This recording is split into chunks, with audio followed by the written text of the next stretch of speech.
Hello everyone, so I hope you all are doing well. So I hope आप लोगों ने सारी पढ़ाई शुरू कर दी होगी। सो जैसे कि हम ओसीएम के थर्ड चैप्टर पे हैं, दैट इज एंटरप्रेन्योरशिप डेवलपमेंट। और इससे पहले के 2-3 लेक्चर्स ऐसे थे जहां पे मैंने ऑलरेडी एंटरप्रेन्योरशिप डेवलपमेंट के कुछ टॉपिक्स आपको पढ़ा दिए। बहुत उसमें मैंने आपसे यही डिस्कशन किया था कि ये बहुत इजी टॉपिक है एंड 5 मार्क्स का वेटेज है। सो इतना टाइम मत वेस्ट करना एग्जाम के टाइम पे, बट हाँ जब आप रेगुलर स्टडी कर रहे हो तो जरूर इसको फोकस करना। तो आई होप हमारे सारे वीडियोस आप फॉलो कर रहे होगे। आप डिस्क्रिप्शन में हमारे सारे प्लेलिस्ट भी देख सकते हो, चाहे वो अकाउंट्स हो, एसपी हो, मैथ्स हो, इंग्लिश हो, सारे सब्जेक्ट के प्लेलिस्ट आपको इस चैनल के सारे वीडियोस के डिस्क्रिप्शन में मिल जाएंगे। तो आपकी ज्यादा से ज्यादा पढ़ाई हो, आपकी ज्यादा से ज्यादा अच्छे से पढ़ाई हो, यही हमारा मेन फोकस रहेगा। सो डू कमेंट कि आपकी पढ़ाई कैसी चल रही है, क्या और आपको चाहिए। ऑफ कोर्स वीडियोस तो चाहिए आपको, और आपको क्या अच्छा लग रहा है वीडियो में, तो ताकि हमको थोड़ा बहुत मोटिवेशन ऐसे ही मिलते रहे। आपके प्यारे प्यारे कमेंट्स हमको और कुछ नहीं, थोड़ा मोटिवेशन देते हैं। तो आपको क्या करना है, हर एक वीडियो के एंड में आपको जरूर कमेंट करना है कि आपको इस वीडियो में क्या अच्छा लगा, या हर वीडियो में आपको क्या अच्छा लग रहा है ना। एनर्जी अच्छी लग रही है या आपको क्या वाइब्स आ रही है ये वीडियोस देखने के बाद। कुछ ना कुछ तो एक व्यू पॉइंट रहता है ना, तो वो व्यू पॉइंट सिर्फ मेंशन कर देना ताकि हमको भी ये पता चले कि क्या अच्छा है हम में और क्या बुरा है हम में। तो आप ही लोग हमारे जैसे कस्टमर इज किंग बोलते हैं ना, तो इधर ये रहेगा कि स्टूडेंट इज किंग। और मैंने जैसे लास्ट फ्यू लेक्चर्स में बोले थे कि आपकी पढ़ाई अभी से शुरू होनी चाहिए ताकि आपको एंड मौके पे टेंशन नहीं आना चाहिए। और टेंशन आता भी है तो आपको क्या करना है, टेंशन लेना नहीं है, टेंशन देना है, क्योंकि आ गया है Sarang Gujarati commerce academy. Yes, so इसी जोश के साथ हम पढ़ते हैं, अपना थर्ड चैप्टर कंटिन्यू करते हैं, जहां पे हमने क्या क्या पार्ट कंप्लीट कर लिया था ये रिमाइंड कर दूं।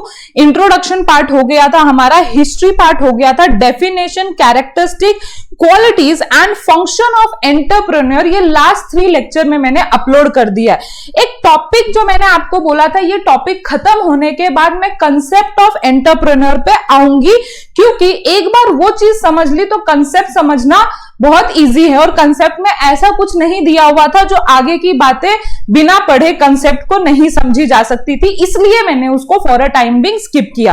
तो अगर आप ये सेक्शन पढ़ते हो, हालांकि इस पे कभी पूछा नहीं गया है क्वेश्चन, है ना, ऐसे specific right concept of entrepreneur, but still to understand the chapter, to engulf the chapter, it is very important to read this topic. ठीक है, तो वो क्या बोल रहे फर्स्ट सेंटेंस में, वो कुछ नहीं बोल रहे कि अगर आप एंटरप्रेन्योर देखोगे तो वो industry to industry, country to country, time to time जो एंटरप्रेन्योर का जो मीनिंग है वो चेंज होता आया है। जैसे कि हमने इधर पढ़ा था कि 16th सेंचुरी में क्या होता है, 17th सेंचुरी में एंटरप्रेन्योर मतलब बदल गया, एंड सो ऑन, ऐसी हिस्ट्री रही है उसकी। तो वही चीज आपको एक्सप्लेन कर रहे हैं। फिर उन्होंने बोला है कि डेफिनेशन जो इकोनॉमिस्ट लाए हैं एंटरप्रेन्योर और एंटरप्रेन्योरशिप का, वो कभी कंसिस्टेंट नहीं रहा, but at a latest time entrepreneur मतलब क्या है, मतलब हाल फिलहाल में एंटरप्रेन्योर मतलब फ्रेंच मीनिंग से आया है, फ्रेंच मीनिंग से आया है। और कहां से आया है, एंटरप्रेन्ड्रे से आया है, जिसका मतलब है to undertake. I repeat, entrepreneur जो वर्ड आया है वो एक फ्रेंच लैंग्वेज से आया है, और उसमें कौन सा वर्ड है जहां से हमने एंटरप्रेन्योर ये वर्ड लिया है, वो है एंटरप्रेन्ड्रे, और उसका मतलब है टू अंडरटेक, कुछ लेना, कुछ काम को लेना, मतलब ही एंटरप्रेन्योर है। तो जैसे कि एंटरप्रेन्योर क्या करता है, अपने ऊपर बहुत ज्यादा एक काम लेता है जो उसका पैशन है, जो वो करना चाहता है, तो वो रिस्पॉन्सिबिलिटी लेता है, इसीलिए हम एंटरप्रेन्योर उसको बोलते हैं। फिर देखो क्या होता है, एंटरप्रेन्योर कौन होता है, कोई भी ऐसा पर्सन जो बिजनेस कर रहा है और जो रिस्क लेने को रेडी है। देखो आप बिजनेस कर रहे हो बट उधर रिस्क नहीं है, ऐसा कभी हो ही नहीं सकता है। हमने ये की एलिमेंट देखा 11th में कि बिजनेस के साथ साथ रिस्क, अनसर्टेनिटी आती ही आती है। तो एंटरप्रेन्योर कोई भी वो इंसान हो सकता है जो रिस्क ले रहा है इन टर्म्स ऑफ बिजनेस, बिजनेस के साथ साथ उसकी रिस्क लेने की क्षमता, वही डिफाइन करता है कि वो एंटरप्रेन्योर है कि नहीं है। देन उन्होंने बोला है 2 कीवर्ड जो है वो इंटर रिलेटेड है, जैसे I told you businesses and risk, ये दोनों हमेशा पैरेलली चलते रहेंगे, है ना। ऐसा कभी नहीं होगा कि आप बिजनेस कर रहे हो बट रिस्क नहीं है, ठीक है। सो ये हर वक्त इंटर रिलेटेड रहते हैं और कभी भी बिजनेस को विदाउट रिस्क नहीं किया जा सकता है, इसीलिए उसको हम एंटरप्रेन्योर, उस इंसान को हम एंटरप्रेन्योर बोलते हैं। जैसे कि इन्होंने इधर एग्जांपल दिया है, चाहे वो एक स्मॉल बिजनेसमैन हो जो आपके नेबरहुड में ग्रोसरी शॉप चला रहा हो, चाहे वो एक स्टार्टअप लॉन्ड्री सर्विस उसने चालू की हो, वो भी एक एंटरप्रेन्योर हो, चाहे वो मल्टी बिलियनियर हो, रिलायंस कंपनी लिमिटेड जैसा, है ना, मल्टीनेशनल कंपनी हो, तो वो इंसान भी एंटरप्रेन्योर ही कहलाएगा। या चाहे वो आपके घर का प्लम्बर हो, वो भी बिजनेसमैन कहलाएगा या बिजनेस या एंटरप्रेन्योर कहलाएगा, क्योंकि वो भी रिस्क ले रहा है, क्योंकि उसको नहीं पता है कल मुझे ऑर्डर मिलेगा या नहीं मिलेगा, but he is ready to take risk जब वो बिजनेस ले रहे हैं। तो हम हर एक इंसान जो बिजनेस करता है उसके साथ रिस्क लेता है, उसको क्या बोलते हैं? एंटरप्रेन्योर बोलते हैं। और इसी प्रोसेस को क्या बोलेंगे? जब कोई इंसान इज विलिंग टू, कोई person is willing to start new business with risk and manage करेगा अपनी सारी चीजों को in terms of technology environment हो या in terms of political environment हो, ग्लोबल इन्वायरमेंट हो, तो उस इंसान को हम एंटरप्रेन्योर ही बोलेंगे, ठीक है। तो यही सारी चीजें दी हुई है। आगे क्या है वो रीड कर लेते हैं आपको इजी हो। तो एंटरप्रेन्योर कौन होता है? एक पैशनेट इंसान होता है जो इनोवेट करता है, लीड करता है लोगों को, इन्वेंट करता है चीजों को, पायनियर होता है। अभी पायनियर मतलब anyone who start first time in market, मतलब कि जब नोकिया आया था तो नोकिया से पहले शायद वैसा फोन किसी ने नहीं देखा था जैसे नोकिया था, तो हम उसको बोल सकते हैं कि जिन्होंने भी स्टार्ट किया था नोकिया की company, he was the Pioneer of mobile industry, ठीक है। तो हर एक इंडस्ट्री में कोई ना कोई फर्स्ट टाइमर रहता है, उसको हम पायनियर बोलते हैं, जो स्टार्ट करता है उस फील्ड को, उस मार्केट को। तो जो एंटरप्रेन्योर होता है वो सारी चीजें हमने देख ली है कैरेक्टरिस्टिक फीचर्स एंड फंक्शन में, कि वो कौन होता है? इनोवेटर, लीडर, इन्वेंशन करता रहता है and pioneer of the product. और the size of business, the type of work involve, the age of formal education of entrepreneur do not restrict entry of entrepreneur. देखो हमने 11th में एक बहुत important part पढ़ी थी कि बिजनेस करने के लिए you don't require any qualification. जैसे कि प्रोफेशनल्स जो रहते हैं, प्रोफेशनल को ये कंपलसरी होता है कि आपको इतना क्वालिफिकेशन लगना ही लगना है if you want to practice doctor, या you want to practice chartered accountant, या you want to practice as a company secretary. तो उसमें कुछ रिस्ट्रिक्शंस होते हैं कि आपको एग्जामिनेशंस क्लियर करने पड़ेंगे, इंटर्नशिप करना पड़ेगा एंड सो ऑन। बट इधर एज सच कुछ नहीं है। अगर आपको एंटरप्रेन्योर बनना है तो you are free to start any business anytime even if you do not have any qualification। आप 5वीं पास हो तब भी आप इस फील्ड में जा सकते हो। So entrepreneur are people who have a courage to offer and share idea or product or service with the world, ठीक है। तो जैसे धीरूभाई अंबानी जी, हमारे हिस्ट्री में ऐसे बहुत सारे लोग रहे हैं जिनके पास एज सच कोई सिस्टमैटिक एजुकेशन नहीं था, बट उनके पास उनका टैलेंट था, उनके पास उनकी आइडिया थी, उनके पास उनका प्रोडक्ट था, और वो रेडी थे मार्केट में सर्व करने के लिए, या रेडी थे मार्केट के नीड को सेटिस्फाई करने के लिए। तो वो उस प्रोडक्ट के साथ मार्केट में आए और आज उनका नाम हर एक जगह पे as a example, as a biggest entrepreneur लिया जाता है, ठीक है। तो इसमें पक्की बात है कि you do not require any qualification, या इधर कोई भी रिस्ट्रिक्शंस नहीं है if you want to be entrepreneur. They only try to make market a better place where the need of consumer can be satisfied. Yes, ये ऐसा area ढूंढते हैं जहां पे मार्केट में कोई भी कस्टमर की नीड को सेटिस्फाई किया जा सकता है। जैसे कि पेटीएम फर्स्ट टाइम आया था पेमेंट के इंडिया में, पेमेंट वगैरह जो ऑनलाइन है थ्रू एप्स नहीं होते थे, तो वो फर्स्ट टाइम आया, तो उनको किसी ने लाया मार्केट में, तो किस लिए लाया? लोग उससे सेटिस्फाई हो रहे। तो एनीथिंग जो ऐसे प्रोडक्ट लाते हैं मार्केट में जिससे कि नीड को सेटिस्फाई हो, तो वो इंसान एंटरप्रेन्योर कहलाता है। ठीक है, सो इतना ही कंसेप्ट था। सिर्फ आपको अंडरस्टैंड करने की जरूरत है कि इस पूरे पैरा में क्या है, सिर्फ समराइज करने की जरूरत है, लर्न करना नहीं है इस पैराग्राफ को, पहले ही बोल रही हूं, exam point of view not important. Now आ जाओ हमारे नेक्स्ट टॉपिक पे जो हमारा रहा था लास्ट लेक्चर में, दैट इज एंटरप्रेन्योरशिप डेवलपमेंट। तो ये भी टॉपिक कुछ अलग नहीं है, जो हमने एंटरप्रेन्योर के कैरेक्टरिस्टिक, फंक्शंस एंड ये सारी क्वालिटीज पढ़ी है, उसी को इधर बोला गया है। नाउ देखो, एंटरप्रेन्योरशिप एंड एंटरप्रेन्योर में डिफरेंस क्या है, तो माइंड को क्लियर रखो कि एंटरप्रेन्योर वो पर्सन होता है जो ये सारी चीजें, कंसेप्ट वाली सारी चीजें करता है, who undertake, who start business, who is ready to take risk.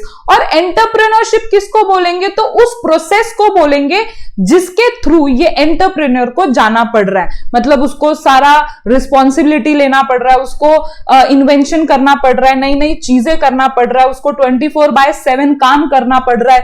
तो जब भी कोई एंटरप्रेन्योर ऐसे फील्ड में घुसता है, एंटरप्रेन्योर बनने के फील्ड में घुसता है, तो जब वो प्रोसेस करता है, ये सारी चीजें करता है, तो उसको हम बोलते हैं एंटरप्रेन्योरशिप।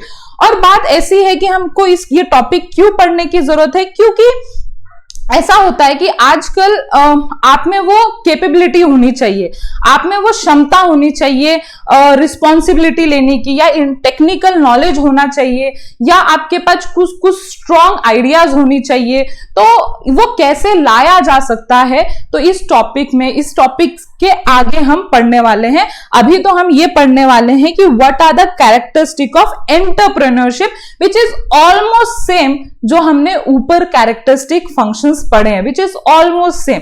सिर्फ डिफरेंस क्या है, वो पर्सन एंड प्रोसेस। एंटरप्रेन्योर जो है वो मतलब वो पर्सन है तो उसको हम एंटरप्रेन्योर बोलेंगे, अगर वो प्रोसेस है एंटरप्रेन्योर का तो उसको हम एंटरप्रेन्योरशिप बोलेंगे।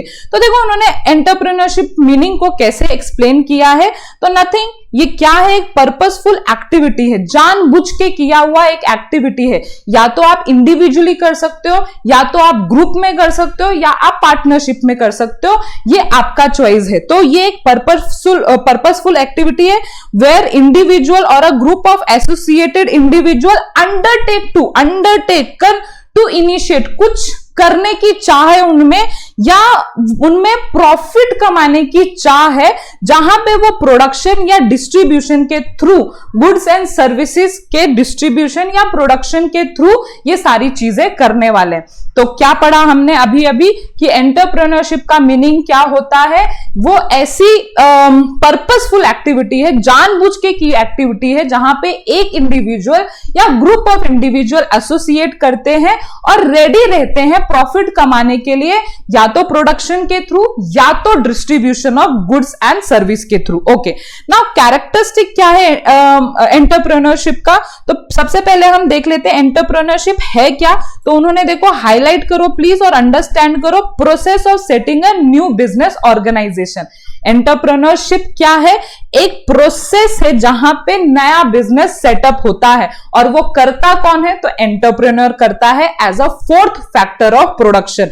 सो it is a process where one decide to build a business career by finding a market option and mobilising the available resource. तो उधर एक इंसान रहता है जो डिसाइड करता है कि उसको क्या सेट करना है, उसको अपना बिजनेस सेट करना है, उसको मार्केट ने जो अपॉर्चुनिटी दी है उसको वो लाना है, उसको वो अच्छी तरह से कंबाइन करना है और मार्केट में लेके लोगों को सेटिस्फाई करना है। यही एंटरप्रेन्योरशिप का प्रोसेस बोलता है। ओके, नाउ कैरेक्टरिस्टिक, तो सबसे पहला कैरेक्टरिस्टिक जो आपने एंटरप्रेन्योर में भी पढ़ा हुआ है, कि एंटरप्रेन्योर क्या होता है, कौन होता है, तो इनोवेटर होता है। और एंटरप्रेन्योरशिप में क्या करना पड़ता है, you have to do lots of innovation. देखो मार्केट में ऑलरेडी बहुत सारी चीजें अवेलेबल है, अगर आप वही चीज लेके जाओगे मार्केट में, you have a very less chance to win over those competitor, क्योंकि ऑलरेडी मार्केट में वो सारी चीजें हैं।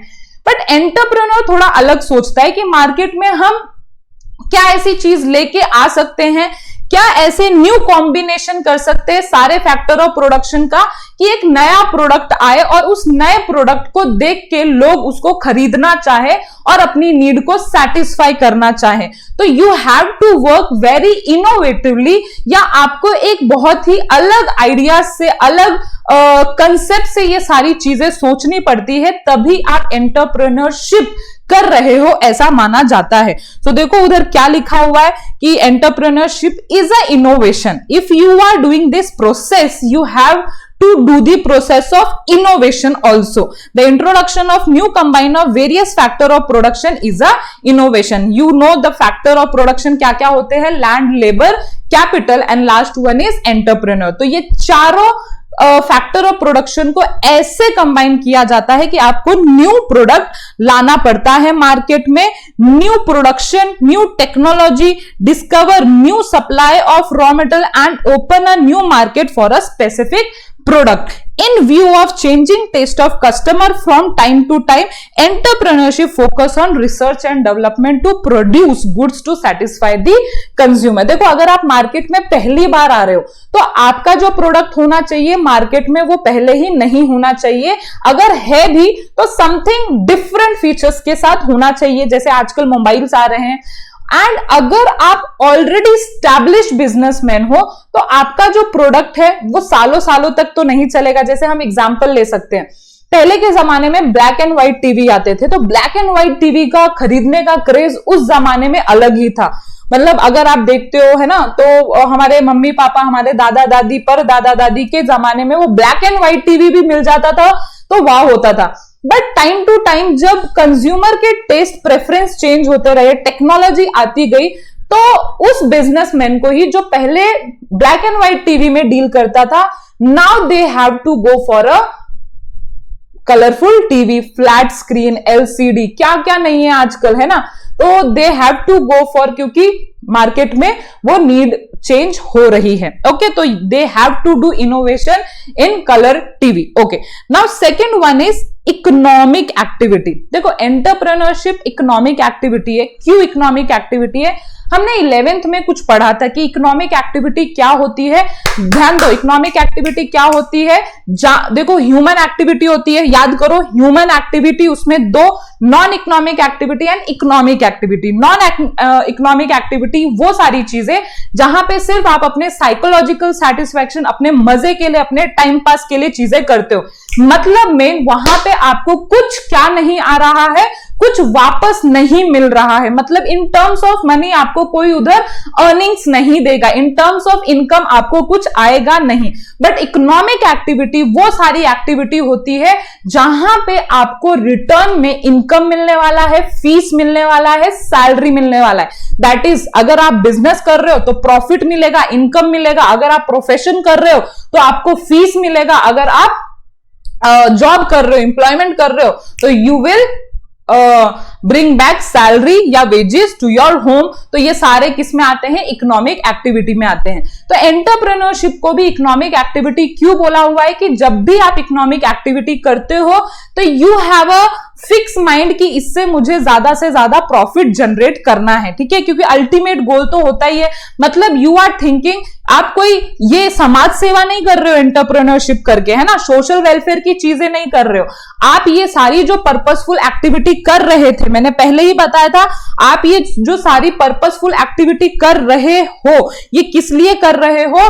To earn profit. तो इसीलिए ये इकोनॉमिक एक्टिविटी बोला जाता है। और ऐसे वैसे एवं तो आप प्रॉफिट नहीं गेन करोगे unless and until you satisfy human wants या ह्यूमन नीड्स को जब तक आप सेटिस्फाई नहीं नहीं करोगे तब तक आपको पैसे कोई देने वाला नहीं है। तो देखो, entrepreneur produce new product for the customer as per their need, he feels need of this to satisfy human bond and as well as the exchange earn a better livelihood. मतलब एंटरप्रेन्योरशिप सेटिस्फाई करता है need को, जैसे ही वो need को satisfy करता है customer के, तो बदले में उसको क्या मिलता है, अर्न करने को मिलता है, और उससे जो एंटरप्रेन्योर की जिंदगी होती है वो बेटर होती है। ऑफ कोर्स जब कोई भी इनकम कमा रहा होता है, पैसा कमा रहा होता है, उसका स्टैंडर्ड ऑफ लिविंग बढ़ता ही जाता है। So it is a systematic planned activity as per the skill and knowledge of entrepreneur, hence entrepreneurship is a economic activity. तो ये बहुत ही प्रॉपर प्लान्ड सारी चीजें एंटरप्रेन्योरशिप को करनी रहती है, सो इसीलिए ये एक इकोनॉमिक एक्टिविटी बोला गया है। नाउ एंटरप्रेन्योरशिप से every time you have to organizing building। क्यों organizing building? तो ये एक एक्टिविटी है जहां पे आप सारे फैक्टर ऑफ प्रोडक्शन को ऑर्गेनाइज करते हो, और इसमें क्या होता है, आप सारी यूटिलिटी को लाने की कोशिश करते हो। Place utility, time utility, form utility. अभी ये सब चीजें आपने इकोनॉमिक्स में पढ़ी होगी, तो मैं थोड़ा सा आइडिया देती हूं। जब भी देखो एंटरप्रेन्योर जो है वो एंटरप्रेन्योरशिप करेगा, तो वो हमेशा प्लेस यूटिलिटी लाने की कोशिश करेगा, या तो टाइम यूटिलिटी लाने की कोशिश करेगा, या फॉर्म यूटिलिटी। जैसे देखो, अभी बारिश के दिनों में अगर आप देखते हो तो किसकी जरूरत होती है ना? बारिश के दिनों में रेनकोट की जरूरत होती है, अम्ब्रेला की जरूरत होती है। तो वो ऐसी चीज लाएगा जो टाइम के हिसाब से आपको यूटिलिटी दे। मतलब अगर वही अम्ब्रेला उसने समर में लाया रहता, विंटर में लाया रहता, तो आपको कोई भी यूटिलिटी नहीं मिली रहती। बट वही अगर उस टाइम पे उसे मिल जाए, जिस टाइम पे उसे रिक्वायर्ड है, तो आपकी जो नीड है, आपकी जो सेटिस्फैक्शन है, वो फुलफिल हो जाएगी। प्लेस यूटिलिटी, जैसे कि कुछ चीजें जो है वो नॉर्थ एरिया में मिलती है ना, स्वेटर वगैरह जो होती है, अच्छी वाली जो स्वेटर्स होती है, वुलन की क्लॉथ होती है, नॉर्थ में मिलता है। बट आजकल क्या महाराष्ट्र एंड साउथ एरिया में भी अवेलेबल है वो सारे प्रोडक्ट। यस, मार्केट में इतने सारे ट्रांसपोर्टेशन वगैरह, तो उससे क्या हो रहा है, प्लेस यूटिलिटी आपको मिल रहा है, आपको जाने की जरूरत नहीं है। फॉर्म यूटिलिटी मतलब कि जैसे वूल को है ना, जो शिप वूल देती है, रॉ वूल देती है, उसको कन्वर्ट करके किसमें बदला जा रहा है, वुलन क्लॉथ में बदला जा रहा है। तो वो क्या है, फॉर्म यूटिलिटी, क्योंकि उसका फॉर्म चेंज हो रहा है। तो एंटरप्रेन्योरशिप नथिंग बट वो सारी यूटिलिटी आपको देना इज एंटरप्रेन्योरशिप, जिसको हम बोलते हैं organising building. Okay, organisation building. Now fourth one is creative activity. ये एंटरप्रेन्योरशिप जो है उसमें आप सिर्फ वो नहीं दे सकते जो ऑलरेडी मार्केट में, you need to think very different. कुछ हटके सोचना पड़ेगा, तभी आपके जो प्रोडक्ट है वो हटके बिकेंगे। यस, तो जियो सिम क्यों बिक रहा है, ये सारी चीजें आप ऑब्जर्व करो जो मार्केट में ज्यादा से ज्यादा रिक्वायर्ड है। तो आईफोन, ये सारा इतना क्रेज क्यों है, आईफोन इतना महंगा होके भी क्यों है, because they are giving something very different, something very unique to their customer. इसीलिए उनके जो सेक्शन ऑफ कस्टमर है वो फिक्स ही है। वो अपने आप को, इनफैक्ट अगर बोला जाता है कि एक बार आपने आईफोन यूज कर लिया ना, तो you can't shift to Android, because उनका अलग ही बोलते गुडविल है, रेपुटेशन है। They have that feature in their phone कि जिससे कि आप एंड्रॉइड में वो चीज फाइंड ही नहीं कर सकते। उनका इतना स्ट्रॉन्ग सॉफ्टवेयर, हार्डवेयर, सारी चीजें हैं उसमें। तो ये सारी चीजें ऑटोमेटिकली नहीं आती हैं, ये सारी चीजें आपको एक क्रिएटिव एक्टिविटी करना पड़ता है, तभी आप कस्टमर को सेटिस्फाई कर पाओगे, है ना। नए चीजें आपको लाना ही पड़ेगा मार्केट में। सो creativity is a very essential part of entrepreneurship, और ये क्रिएटिविटी इनोवेशन के थ्रू हो सकता है।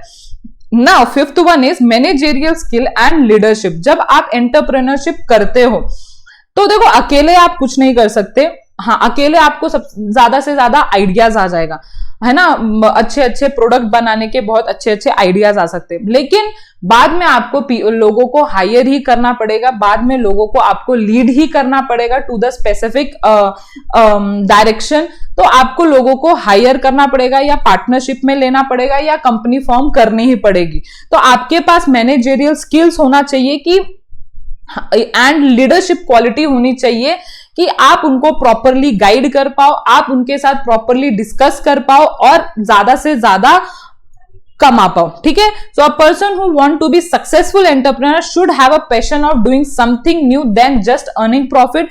Leadership and managerial skill are the most important facet of the entrepreneurship. Other skill can be considered secondary and entrepreneur must have ability to lead and manage. तो always ये first step रखना कि profit कमाने से पहले, क्या बोल रही हूं मैं, प्रॉफिट कमाने से पहले आपको ज्यादा से ज्यादा लोगों को लीड करना आना चाहिए, मैनेज करना आना चाहिए, क्योंकि जितने इफेक्टिवली आप लोगों को लीड मैनेज कर पाओगे उतना ज्यादा लोग आपसे शायद आपसे वाइव मैच कर पाएंगे और वो आपके लिए काम कर पाएंगे। तो कोई भी जो बिजनेस ऑर्गेनाइजेशन आज के टाइम पे खड़ा होता है तो वो अकेले के दम पे नहीं, वो पूरे टीम के दम पे खड़ा होता है ना। जैसे आपने रतन टाटा जी को या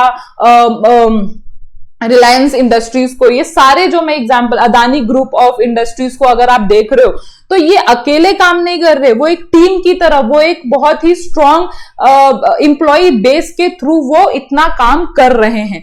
तो you need to have a managerial and leadership quality to do entrepreneurship development, ठीक है। तो 6th पॉइंट भी सिमिलर है कि आपके पास क्या होना चाहिए, तो स्किलफुल मैनेजमेंट होना चाहिए। स्किलफुल मैनेजमेंट क्या होता है कि you have to manage everyone, चाहे वो non living thing that is resources हो, अदर रिसोर्सेज हो या वो ह्यूमन रिसोर्सेज हो, आपके अंदर एक स्किलफुल मैनेजमेंट के क्वालिटीज होनी चाहिए। So with a professional management and skill manager, entrepreneurship becomes successful activity. Now management की जो चीजें हैं वो तो आपको पता ही है, फंक्शन ऑफ मैनेजमेंट आपने पढ़ा है, प्रिंसिपल ऑफ मैनेजमेंट पढ़ा है। अगर वही चीज आपको नहीं आ रही है तो आप एक बिजनेस को कैसे चला पाओगे। अब वो तो समझाने की जरूरत नहीं है कि मैनेजमेंट में क्या क्या चीजें आती है, planning, organising, controlling, coordinating, directing, staffing, ये सारी चीजें होनी चाहिए इफेक्टिवली, तभी आप अपने रिसोर्सेज को एफिशिएंटली यूज कर पाओगे, मतलब ही ऑप्टिमम यूटिलाइजेशन ऑफ रिसोर्स कर पाओगे। Got it? Okay, now last नहीं, second last, risk bearing capability. So अभी हमने कंसेप्ट पढ़ा था थोड़ी देर पहले, और कंसेप्ट में मैंने यही बताया था कि जब भी आप एंटरप्रेन्योरशिप करते हो so you need to have, या एंटरप्रेन्योर बनते हो तो you need to have a risk bearing capability. देखो, बिजनेस के साथ कभी भी रिस्क जो है वो फ्री में आएगा, ठीक है, बिन बुलाए मेहमान होगा ये रिस्क जो है ना। अनसर्टेनिटीज हो सकता है, आपने बिजनेस स्टार्ट किया बट आपका नया कॉम्पिटिटर हो गया, आ गया, या हो नया बिजनेस स्टार्ट किया आपने बट कुछ तो भी फाइनेंशियल इशू हो गया, आपने नया बिजनेस स्टार्ट किया लेकिन आपके ही पार्टनर ने आपको धोखा दे दिया। ऐसी चीजें होती रहती है माय डियर फ्रेंड्स। तो आपकी अंदर वो पावर होनी चाहिए कि हाँ, रिस्क आ भी गया तो उसको कैसे हम अपने स्ट्रेंथ से, अपने वीकनेसेस को कम करके वो सारी चीजें लड़ पाए। So uncertainty define as a risk which is not been insured against and incalculable. Entrepreneur is a agent who buy factor of production. देखो, इन्होंने बहुत ब्यूटीफुली एक चीज बताई है कि जो एंटरप्रेन्योर होता है ना, वो बहुत सारे फैक्टर ऑफ प्रोडक्शन को एक सर्टन प्राइस पे खरीदता है। जैसे लैंड हो गया, लेबर हो गया, कैपिटल खरीदने मतलब इंटरेस्ट तो देना ही पड़ता है उसको, है ना, और खुद की जो प्रॉफिट लेने की लेता है वो। तो ये सारी चीजें उसको फ्री में नहीं मिलती है, उसको सारी चीजें सोसाइटी से कुछ ना कुछ दे के मिलती है। जैसे कि लैंड पे उसको रेंट देना पड़ता है, नहीं तो उसको अर्न करना पड़ता है। ऐसे बहुत कम लोगों के पास होता है जिनके पास ऑलरेडी अवेलेबल लैंड हो काम करने के लिए। लेबर को उनको सैलरी, वेजेस देना पड़ता है, कैपिटल को इंटरेस्ट टाइम टू टाइम, है ना। तो ये सारी चीजें होती हैं जो उसको सर्टन प्राइस पे के करके मिलती हैं, बट उसको ये गारंटी नहीं होती कि अगर मैं इतना पे कर रहा हूं तो मेरा जो प्रोडक्ट है वो कितने में बिकेगा। हो सकता है वो हो सके मुझे लॉस भी दे दे, हो सके वो मुझे सुपर नॉर्मल प्रॉफिट भी दे दे। तो देखो, इधर आपको एक कैलकुलेटिव रिस्क दिख ही रहा है कि एंटरप्रेन्योर का मतलब उसने सारी प्लानिंग प्रॉपर तो की है but he has a no guarantee. मतलब जैसे एम्प्लॉयमेंट में कैसा होता है कि सामने वाला जो एम्प्लॉयर है वो गारंटी देता है कि आपको सैलरी मिलनी है मंथ में, बट इधर जो बिजनेसमैन होते हैं, जो बिजनेस करते हैं, उनको कोई गारंटी देने वाला नहीं होता है कि आपने अगर इतना रिस्क लिया भी है तो आपको वापस जो रिटर्न मिलते हैं वो कितना मिलेगा, इससे कम मिलेगा, इससे ज्यादा मिलेगा, भगवान के ऊपर है। तो ये सारी चीजें है कि आपका जो प्राइस है फ्यूचर में वो अनसर्टन है। So thus they too are risk bearing agent in the production. Now last one but not least one कि entrepreneurship is a gap filling function. Gap filling function क्यों? तो देखो, जो भी बिजनेस में कमियां हैं, जो भी बिजनेस में कुछ डेफिशिएंसीज हैं, उसको वो फिलअप करनी पड़ती है। कभी कभार ऐसा होता है कि उस फील्ड में एक्सपर्टीज वो अफोर्ड नहीं कर पा रहे मार्केट से, तो ये सारी जो कमियां हैं बिजनेस में आ सकती हैं, वो एंटरप्रेन्योर को अपने ही कैपेबिलिटीज से, अपने ही सारे टैलेंट से उसको वो सारी चीजें फुलफिल करनी पड़ती है। वो दूसरों पे डिपेंड नहीं रह सकता कि चलो हो जाएगा, कोई कर देगा, नहीं, उसी वक्त उसको आना पड़ता है सीन में और उसको वो डेफिशिएंसी, कमियां तुरंत से तुरंत निकालनी पड़ती है। अगर वो नहीं निकाला तो हो सकता है वो मार्केट में जाने से लेट हो जाए, मतलब मार्केट में उसका प्रोडक्ट पहुंचने से पहले कोई ऑलरेडी आ जाए, तो उसको सारी कमियां जो गैप है ना बिजनेस में आ सकती हैं, वो उसको मेकअप करनी पड़ती है, और जो कि ऑलवेज रहती ही रहती है ना। तो उसको, उसका जो दिमाग है वो हर वक्त 24 घंटे चलते रहना चाहिए कि हम ऐसा कर सकते, वैसा कर सकते, एंड उसने सारे ये फंक्शन परफॉर्म करते रहना ही चाहिए। Gap filling function. Okay, now ये था हमारे 8 क्या कैरेक्टरिस्टिक ऑफ एंटरप्रेन्योरशिप। ठीक है, हमने 2 अलग अलग चीजें पढ़ी हुई है। फर्स्ट हमारा जो टॉपिक था वो कैरेक्टरिस्टिक ऑफ एंटरप्रेन्योर था, और जो सेकंड ये वाला टॉपिक है वो कैरेक्टरिस्टिक ऑफ एंटरप्रेन्योरशिप है। तो आप मिक्स कर सकते हो क्या इसके? देखो सेम है, अगर मैं आपको कंसेप्ट वाइज बोलूं तो it is same, nothing difference in this all this point, but exam में जो एग्जामिनर्स चेक करेंगे वो पॉइंट वाइज चेक करेंगे। तो जब आपको इसके कैरेक्टरिस्टिक बोले हैं तो इसके ही कैरेक्टरिस्टिक लिख के आना। हाँ, अगर याद नहीं आ रहा, कुछ भी ब्लैंक हो गए हो और उसका याद आ रहा है तो लिख डालो, उतना टेंशन लेने की जरूरत नहीं है। तो आई होप आपको ये पूरा लेक्चर अच्छी तरह से समझ में आ गया हो। तो हम नेक्स्ट वीडियो में मिलेंगे with this topic, process of entrepreneurship development. ठीक है, तो 2 टॉपिक है इसमें, ये खत्म करते ही हम सारी जल्दी जल्दी चीजें करेंगे, क्योंकि आगे के टॉपिक इतने इंपॉर्टेंट नहीं है। सिर्फ नॉलेज पॉइंट ऑफ व्यू मैं आपको ये सारी चीजें बता दूंगी, आप रीड करके ये सारी चीजें समझ सकते हो। और तब भी नहीं समझा तो आपको कमेंट बॉक्स में डाउट लिखना है, ताकि मैं नेक्स्ट वीडियो में उसको कवर कर लूं। सो आई होप आपको ये सारे लेक्चर्स समझ में आ रहे हैं। तो till then see you in next video. Bye bye, Tata.